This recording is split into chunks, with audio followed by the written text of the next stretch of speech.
We are ready to visit the Schönbrunn Palace.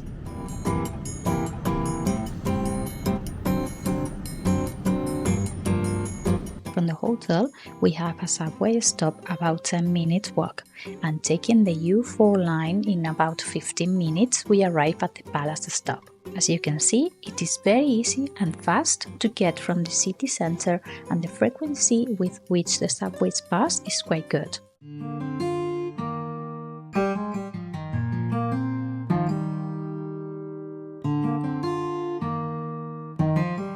This palace has an area of 160 hectares. To give you an idea, a football field measures half an hectare. So this palace has an approximate area of about 320 football fields. Throughout the complex there are areas where you can walk freely and others that you will need to buy a ticket to visit.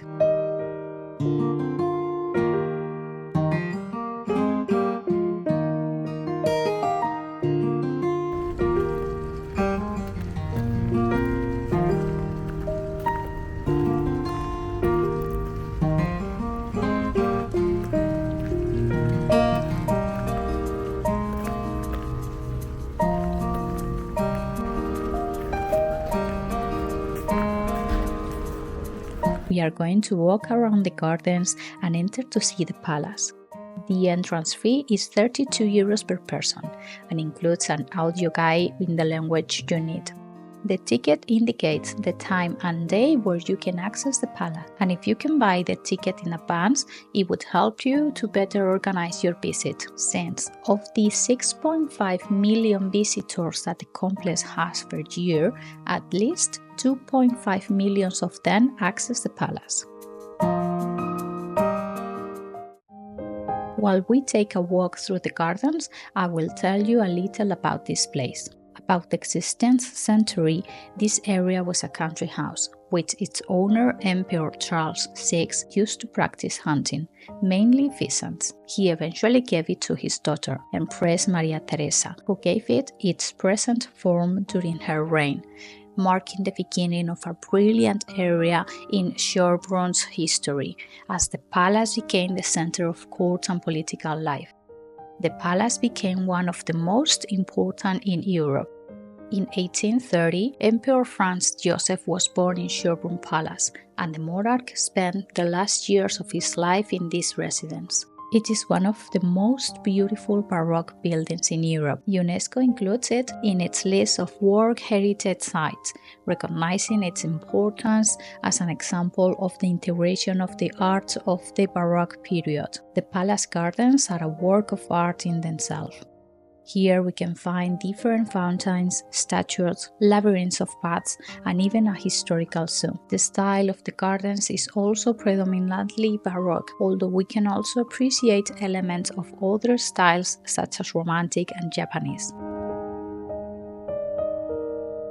The fountains of Schönbrunn Palace are true work of art. Their design is composed of ornamental details and sculptures depicting mythological or allegorical scenes, but they not only served to decorate, but also helped to freshen the air and create a more pleasant atmosphere in the gardens. Each fountain has a symbolic meaning and represents an aspect of power, wealth, or nature. One of the most famous and emblematic fountains is the Fountain of Neptune.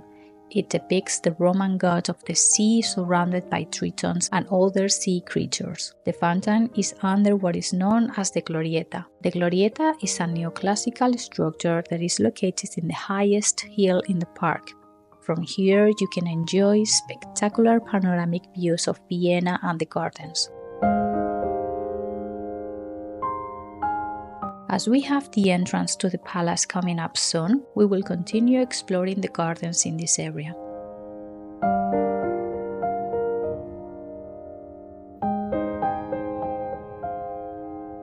Schönbrunn Zoo is one of the oldest zoos in the world and one of the largest in Europe. It was founded in 1752 by Emperor Franz I of Lorraine. Here you can see a wide variety of animals, from giant pandas and Siberian tigers to elephants and koalas. This zoo is able to keep endangered species as it is committed to their conservation and participates in numerous captive breeding programs.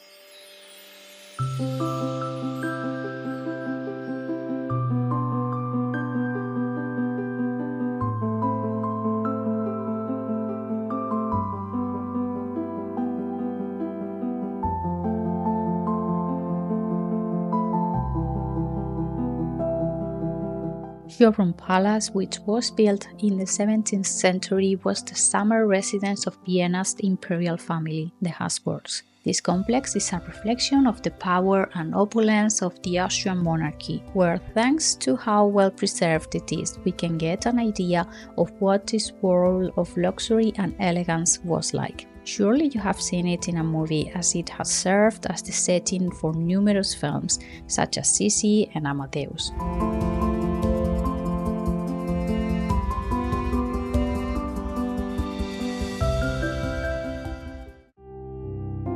The palace has a total of 1,441 rooms, of which 45 can be visited, which are the rooms where the emperors lived, their private quarters, ballrooms, and dining rooms. Upon entering, we are given an audio guide, which is included with our ticket, which will help us to know more details about the history and curiosities of the palace and the rooms we are visiting following the tour.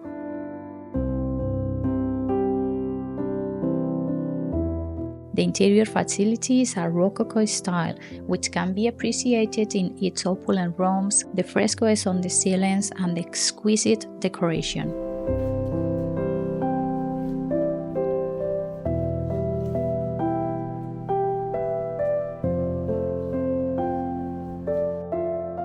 With our entrance, we can see the imperial apartments, which were the private quarters of the emperors and their families, with their antique furniture, tapestries, and works of art. The state rooms, which were used for official events and receptions, in addition to other rooms such as those that were destined to the game rooms, libraries, and chapels.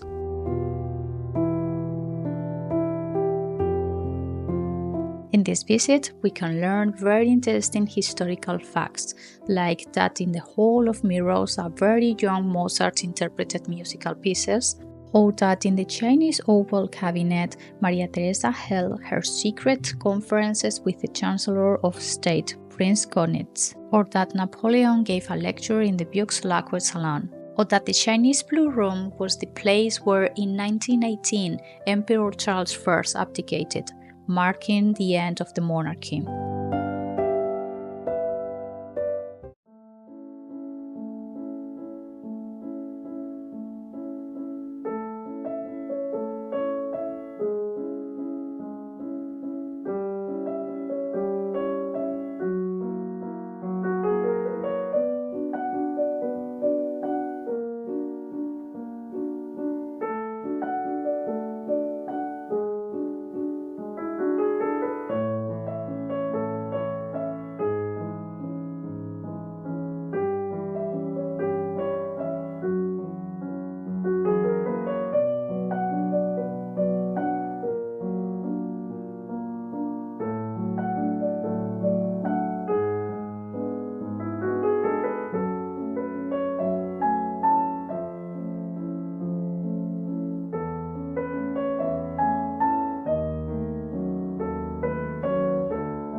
In addition to all this, you can also visit a museum with a large collection of furniture, porcelain and art objects, as well as the CC Museum, which is dedicated to Empress Elizabeth of Bavaria and will allow you to learn more about her life and her legacy. The duration of this visit will depend on how much you want to dedicate to it, but you should keep in mind that it will take at least 2 or 3 hours to walk through the gardens and visit the palace. The visit to Schönbrunn Palace is a walk through the history of the old imperial family and the history of this country, a real wonder and privilege to visit it.